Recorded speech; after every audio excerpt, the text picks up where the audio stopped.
Vamos a conversar con el abogado José Villagrán para que nos cuente las últimas novedades sobre este recurso de protección y también querella en contra del alcalde de la Municipalidad de Rinconada, don Pedro Caballería Díaz y otros funcionarios.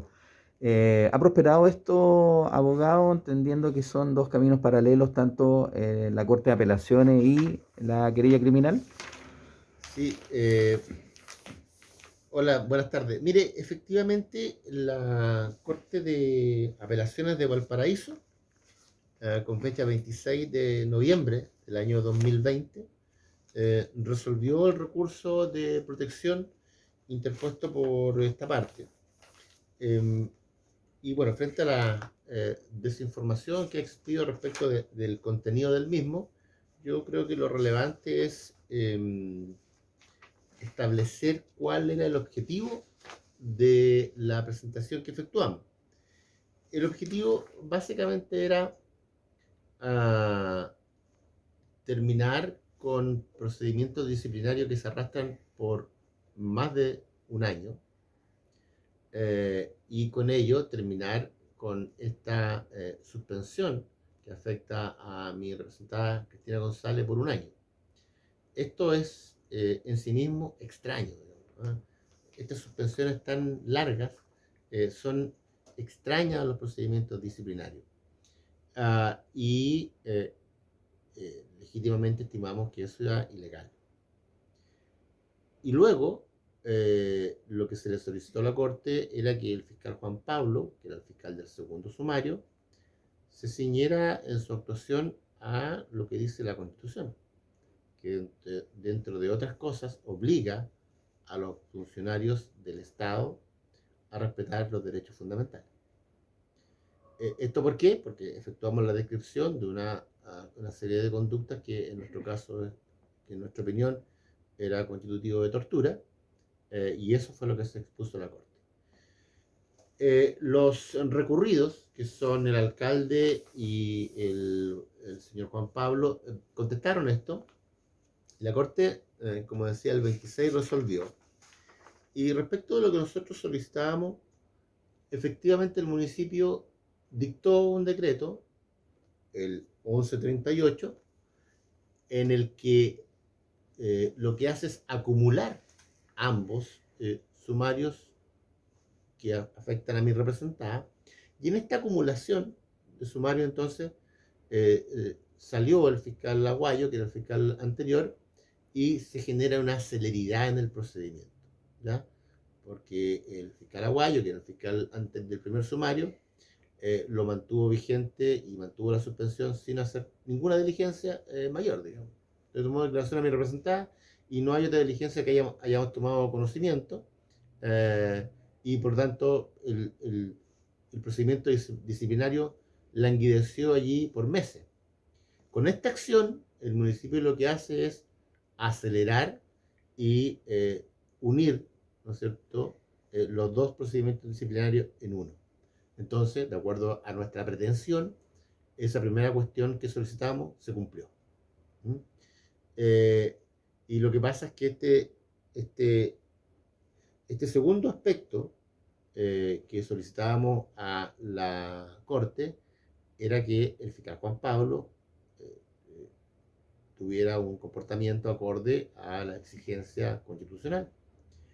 Y el fiscal Juan Pablo, a propósito de esta acción cautelar, dejó de ser el fiscal de la causa y de la causa disciplinaria, y se nombró a la fiscal Carolina. Entonces, desde ese punto de vista, nosotros logramos el segundo objetivo, ya que usted comprenderá que es o que ciña su actuación a la ley o que se retire. En este caso fue retirado por la autoridad municipal. Por tanto, desde ese punto de vista, nosotros nos damos por satisfechos en términos de lo que nosotros pedimos a la Corte, porque la Corte rechaza el recurso, pero porque lo que pedimos ya estaba cumpliéndose. Entonces, ¿qué pedimos? En primer lugar, que se aceleraran los procedimientos, se están acelerando. Y en segundo lugar, que el señor Juan Pablo o actuara conforme a la ley o se retirara, y se retiró. Entonces, desde ese punto de vista, nosotros entendemos que logramos a través de la acción cautelar lo que fuimos a O buscar. sea, este rechazo de la Corte de Apelaciones al recurso de protección, ustedes lo consideran netamente un triunfo. O sea, lo que pasa es que obtuvimos lo que fuimos a buscar. El municipio tuvo que informar, el municipio tuvo que cambiar su estrategia y tuvo que acelerar, y el alcalde removió al fiscal. O sea, esto es objetivo, digamos, no estoy inventando. El alcalde removió a ese fiscal y lo removió, entre otras cosas, por este recurso.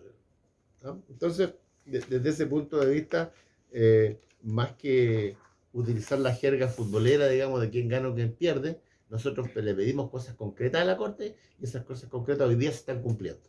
Eh, y entonces, desde ese punto de vista, logramos el objetivo. Ahora hay otro paso, estamos hablando de la querella criminal por tortura. ¿Esto sigue? Sí, se ha querido por algunos entender que este recurso eh, se relacionaba con las torturas que sufrió mi representada. Y eso es un error. Lo que ocurre es que en el recurso de protección se da cuenta a ese tribunal que mi representada, en el marco de investigaciones disciplinarias, había sido objeto de una acción que estimamos es una tortura. Sobre ese punto específico, sobre esa imputación, sobre esa descripción que se realiza en el recurso, la Corte no dice nada. Y nada puede decir porque la Corte no tiene competencia criminal respecto de esa materia. Y a lo que me pregunta usted, y bueno, ¿y eso dónde se ve? Bueno, lo que ocurre es que días después, o semanas de haber interpuesto este recurso ante la Corte, se presentó una querella criminal en contra de la misma persona, en contra del alcalde, el señor Caballería, y en contra de el segundo recurrido, que es Juan Pablo Hurtado. ¿Por qué? Porque esos hechos son constitutivos del delito de tortura, en nuestro concepto, y ese delito fue perpetrado en la municipalidad por funcionarios públicos. Esa acción criminal interpuesta se encuentra hoy día vigente, tramitada ante el Tribunal de Garantía de los Andes, presentada también teniendo un fiscal a cargo de la investigación, y por lo tanto todas esas acciones que hemos explicado se encuentran completamente vigentes y no se relacionan con el recurso, ¿no? Es importante clarificar ese tema porque la investigación criminal es de largo aliento, seguramente van a ser interrogados los querellados, el alcalde Caballería y el señor Juan Pablo Hurtado, quienes van a tener que expresar sus hechos. Nosotros tenemos una buena cantidad de testigos que dan cuenta de los hechos, tenemos antecedentes médicos que dan cuenta de lo que sufrió mi representada. Por lo tanto, desde ese punto de vista, le corresponderá al fiscal primero analizar si existe mérito para presentar una audiencia de formalización al Tribunal de Garantía, y si eso ocurre, le corresponderá posteriormente al Tribunal de Garantía establecer la culpabilidad o inocencia de los querellados. Pero se trata de materia distinta, con tribunales diferentes, con roles distintos, con actores completamente diferentes.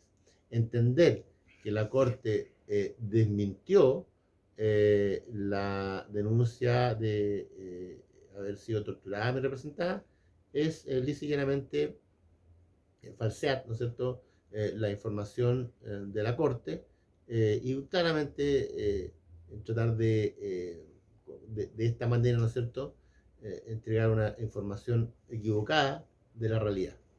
Y por eso que es importante aclarar este punto. Ahora, bueno, vienen unos procesos, viene todo lo que será, ¿verdad? Este juicio, ustedes mantienen evidentemente desde la presentación de la querella la convicción de que aquí hubo tortura, por lo menos así usted lo ha dejado en manifiesto anteriormente en la entrevista. Recordar, ¿cuáles son las cosas que se persiguen de concretarse o de sancionarse evidentemente esta tortura en los tribunales? ¿A qué pena se expone el alcalde y Juan Pablo Hurtado como fiscal de la causa?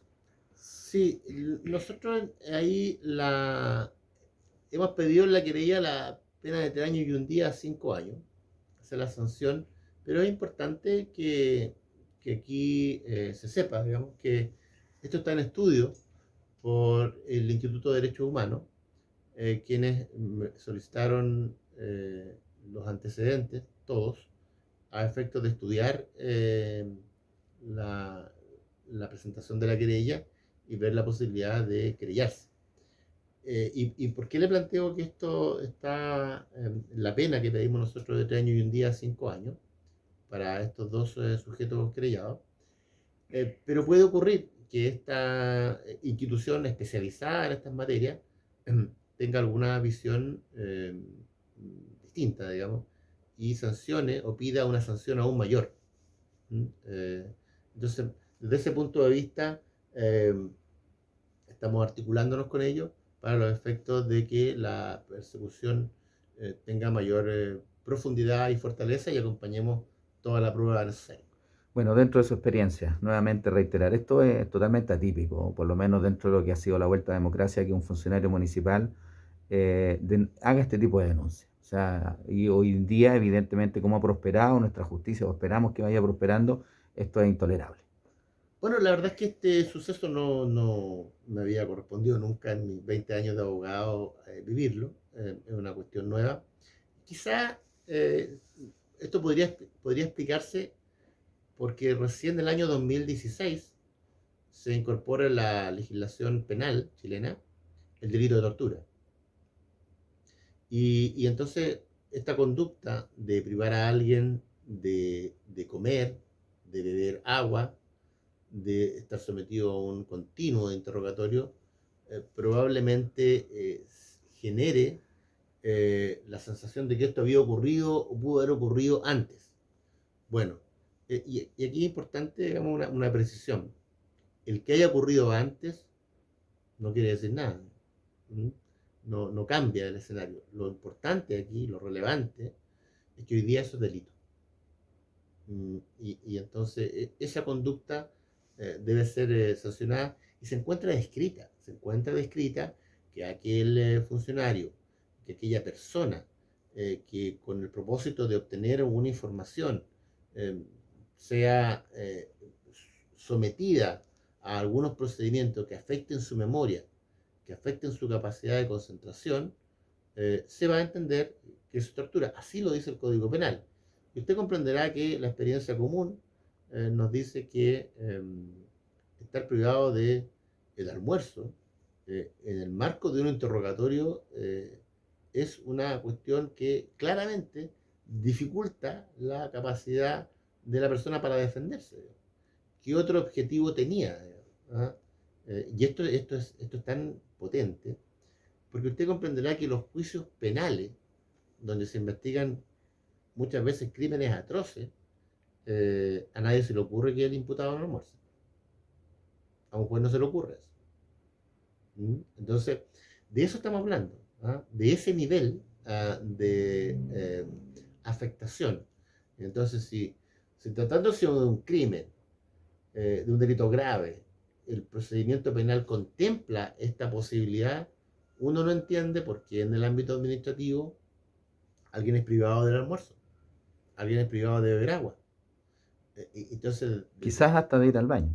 Bueno, eso también fue así, digamos.